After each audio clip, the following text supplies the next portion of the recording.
Howdy, Sailor, the Piperman, Piper the Sailorman here, coming to you, smoking some Seven Seas Royal, and my Harper Peterson. Yeah, parsimonious. Put out a video that was quite interesting about people that perceive them to be unicorn. At first, I didn't really understand what he's getting at. I thought he was talking about people playing certain roles, and then he said people they believe they are who play those roles or try to live vicariously through certain character or something like that. And in my life, I never looked at it as. I mean, I've come across people like that. Uh, Back in the day, Madonna, when she was a Material Girl, I recall during the time there was a lot of videos on MTV, and the young people, young girls who look at Madonna and want to be just like her, and they would wear costumes like her, and they would act like her and dance like her. And when you first look at something like that, you sense that it's something fashionable until you come across one individual that when you talk to her, that she believes she's Madonna to the point where they end up doing plastic surgery just to change their whole look and they want to look like Madonna. I've seen that done. I saw one guy who was came to a John Lennon reunion at Strawberry Fields in Central Park. The guy looked so much. I mean, if you could say, is there an identical twin to John Lennon? He was it, same height. He looked like him, and everybody was telling him, "Oh my God, you look like John Lennon. You look like John Lennon. You look like John Lennon." And they were reinforcing that character he had put on. I saw him a year later, and he came around, and he thought he was John Lennon. He really did. He goes, "I'm the reincarnation of John Lennon." So I hope that's what he was talking about. Somebody. I mean, you can take it also into the sphere of sexual orientation. When a person believes they're a woman,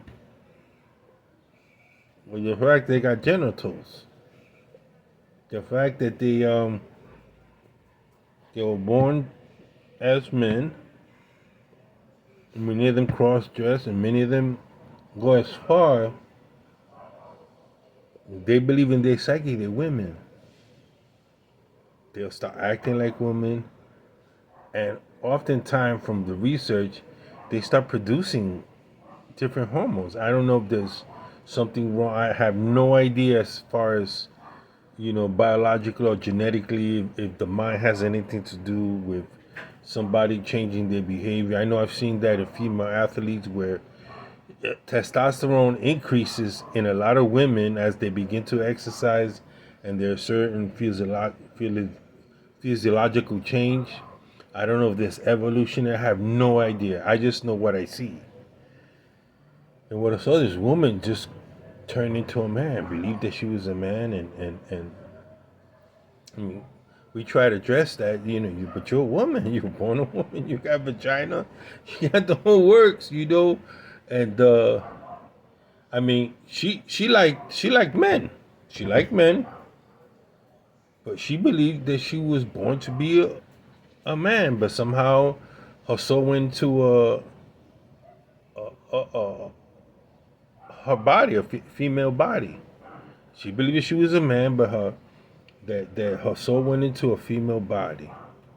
She believed that stuff. So we're constantly running into things more now than ever before. People, I don't know if it's through the media, television, mind control. I have no idea. But there's a lot of people that are living a life of illusion. I saw that in the military. Young rookies went to boot camp, went to advanced infantry, and was brought out.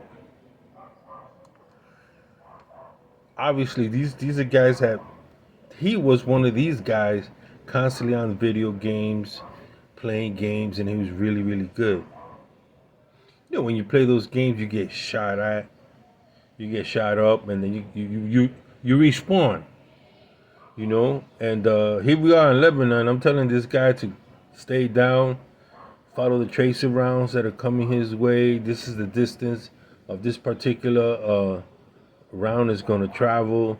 You know, he's still within sight of the enemy, and he began getting closer, inching closer to where the AK rounds was coming.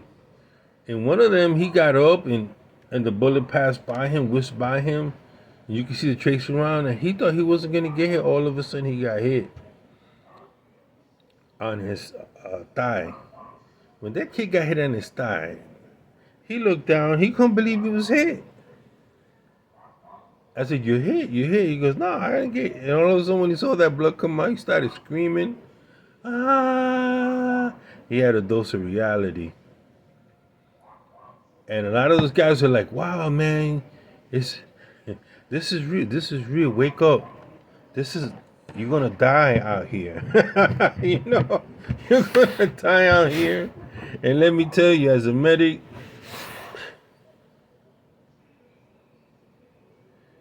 you know, it's like, you know, until they get hit, they don't realize.